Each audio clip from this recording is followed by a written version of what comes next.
पूरस्थितीमुळे शेतकऱ्यांच्या कर्जवसुलीला वर्षभराची स्थगिती। जिल्हा मध्यवर्ती बँकेलाही कर्जवसुलीला स्थगिती देण्याचे सरकारचे आदेश।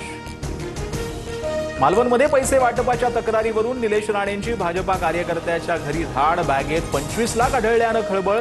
तर काल रवींद्र चव्हाण मालवणमध्ये आले आणि इथं अशी नाटकं सुरू झाली। निलेश राणेंचं विधान। पायाखालची वाळू सरकल्यानं असले प्रकार सुरू। काँग्रेस आणि यांच्यात काहीच फरक नाही। फेक नरेटिव्ह पसरवतायत। मालवण प्रकरणावरती रवींद्र चव्हाणांची प्रतिक्रिया। देवेंद्र फडणवीस लोकशाही आणि संविधानाला फासावर देणारे जल्लाद आहेत। काँग्रेसचे प्रदेशाध्यक्ष हर्षवर्धन सकपाळ यांची फडणवीसांवर टीका। जल्लादाची भाषा सकपाळांच्या मनस्थितीचं वर्णन करते। संविधानाला जास्त कुरतडण्याचं काम काँग्रेसनं केलं। सकपाळांच्या फडणवीसांवरील टीकेनंतर आशिष शेलारांचा पलटवार।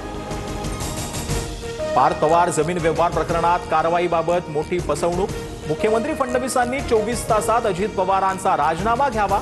अंजली दमानियांचा अल्टिमेटम। अंजली दमानियांच्या आरोपांवर मी काय बोलू? कुणाचा राजीनामा मागायचा हा तुमचा अधिकार।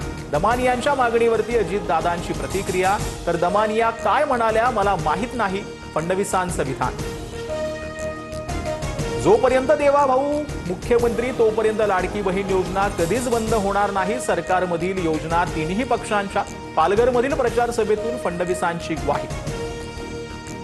लाडकी बहीण ही माझी संकल्पना। लाडक्या बहिणीमुळेच हे सरकार आलं, त्यांनीच आम्हाला मंत्री केलं, पंकजा मुंडेंचं विधान। बीडमध्ये पवारांच्या राष्ट्रवादीच्या राम खाडेंवर 10 ते 15 जणांकडून जीवघेणा हल्ला। राम खाडे गंभीर जखमी, खासगी रुग्णालयात उपचार सुरू। हल्लेखोरांनी खाडेंची गाडीही फोडली। हल्ल्याचं कारण अस्पष्ट। पॅरिसमधील युनेस्को मुख्यालयामध्ये भारतरत्न डॉक्टर बाबासाहेब आंबेडकरांच्या पुतळ्याचं अनावरण। भारतीयांसाठी हा अभिमानाचा आणि गौरवाचा क्षण।